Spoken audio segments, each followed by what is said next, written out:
Chennai shopping మాల్లో ఉగాది వేడుకలు. మీ పండుగ షాపింగ్ చెన్నై షాపింగ్ మాల్లో చేయండి. అందమైన వస్త్రాలతో పాటు విలువైన బహుమతులు పొందండి. శ్రీలక్ష్మి గారు, నాన్నగారు మీరు అసలు ఇండస్ట్రీకి రాకూడదని కంగారు పడేవారు. ఆడపిల్ల కష్టపడతాం, నాకు తెలిసి ఎలా ఉంటుందని. ఆయన అన్నట్టుగా మీరు అలాంటి కష్టాలు కొంచెం కొంచెం చూసారా? అంటే ఆడపిల్ల కాబట్టి అసలు అదృష్టం చాలా అమాయకంగా ఉంటారు. లేదండి, మా అమ్మగారు కొంచెం ఒక బ్యాక్ బోన్ లాగా నుంచొని నన్ను నడిపించింది. ఏంటంటే మా అమ్మగారు ప్రొడ్యూసర్ భార్య హీరో భార్య అమర్నాథ్ గారు అంటే ఒక భయం. అమర్నాథ్ గారు భార్య అంటే ఒక భయభక్తులతో ఉండేవారు. మా అమ్మగారు అంటే భయం వేసేది. అందుకని మా అమ్మగారు ఏంట్రా దాంతో ఎక్సకాలుగా ఇచ్చేద్దాం అనుకుంటున్నావా, ఒకసారి అగ్రిమెంట్ చేస్తాను, అమ్మాయికి అగ్రిమెంట్ చేయాలి అని అంటే, ఏంటి పిల్లి మెడలో గంట కట్టాలని, పిల్లి మెడలో గంట కట్టాలి అగ్రిమెంట్ చేయడం.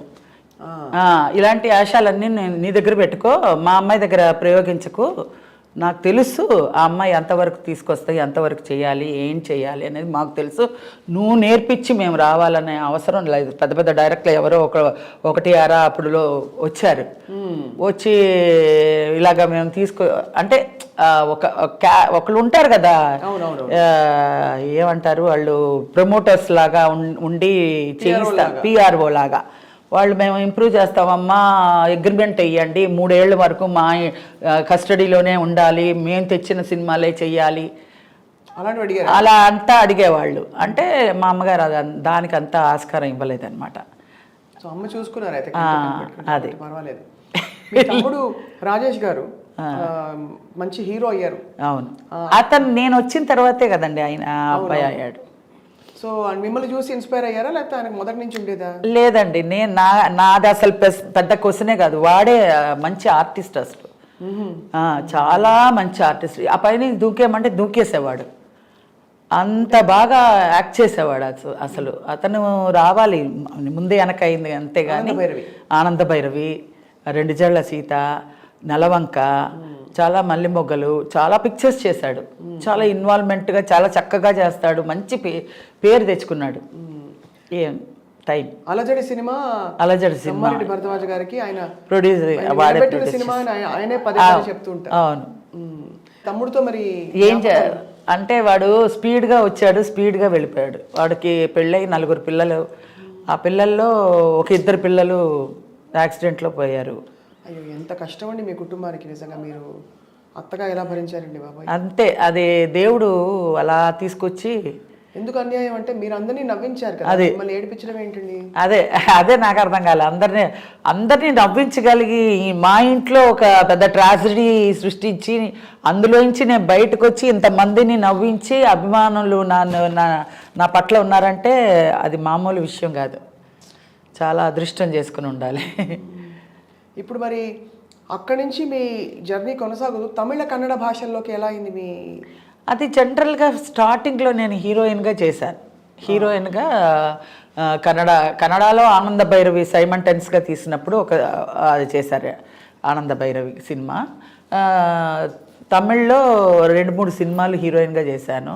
మలయాళంలో ఒక 4-5 సినిమాలు చేశాను. అన్నీ హీరోయిన్గా చేశాను. బట్ ఎందులో క్లిక్ అవ్వాల, అప్పుడే మన జాతకం తెలిసిపోయింది, హీరోయిన్గా మనకి రాదు అనేసి. ఇంకా ఈ జంజాలతోటే అసలు కామెడీగా టర్న్ అయింది. కామెడీగా నేను ఒక సినిమా చేశాను ఫస్ట్, బాపయ్య గారిది, నిగురు కప్పిన నిప్పు. పెద్ద ప్యాడింగ్ అదే, మొత్తం శివాజీ గణేశన్ గారు అందరూ చాలామంది ఉన్నారు, మొత్తం ఫటాఫట్ జయలక్ష్మి, వీళ్ళందరూ చాలామంది. ఇప్పుడు నేను చేసిందే ఆయన నగేష్ గారితో కాంబినేషను. మా అమ్మ నాన్న అల్లూరు రామలింగయ్య గారు, గిరిజ, మాది సెట్ అనమాట. బాపయ్య గారు నేను ఫస్ట్ ఆయన నేను వస్తానే ఏంటంటే మామూలుగా క్యారెక్టర్ ఇదమ్మా అన్నారు. అంటే నేను నవ్వించడం అండి, నాకు నవ్వించడం కానీ క్యారెక్టర్ కానీ ఏది రాదండి. మామూలుగా క్యారెక్టర్ ఏదైనా ఇస్తే చేసుకొని వెళ్ళిపోతాను, కానీ ఆడియన్స్ నవ్వించడం అంటే మామూలు కాదు కదండి, అది వెకిలిగా ఉండకూడదు, పిచ్చి పిచ్చిగా ఇలా అన్నీ పెట్టుకుని హిహి అని వెకిలిగా ఉండకూడదు, నేను చేయలేనండి అన్న.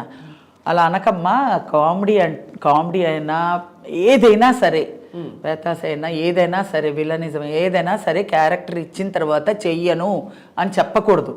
ఆయన ఎవరు, ఆయన చెప్పాల్సిన అవసరం ఏంటి?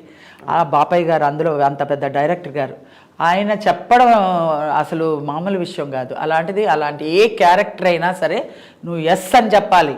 నువ్వు వచ్చావు, వెనక్కి వెళ్ళకూడదు, బోల్డ్గా ఉండాలి. అర్థమైందా? నేను చెప్తున్నాను అలా చెయ్యి అంతే అన్నారు. ఆ క్యారెక్టర్ చేయించారు, బాగా వచ్చింది. కానీ ఆ సినిమా హిట్ అవ్వాల. అందులో చెప్పి చేయించిందే ఆయనే, నిగురు కప్పిన నెప్పు కామెడియన్గా. తర్వాత జంజాల గారు రెండు జళ్ళ సీత నుంచి. ఆ తర్వాత మళ్ళీ నేను వెనక్కి తిరిగి చూడలేదండి. ఫట సినిమాలు వచ్చినాయి.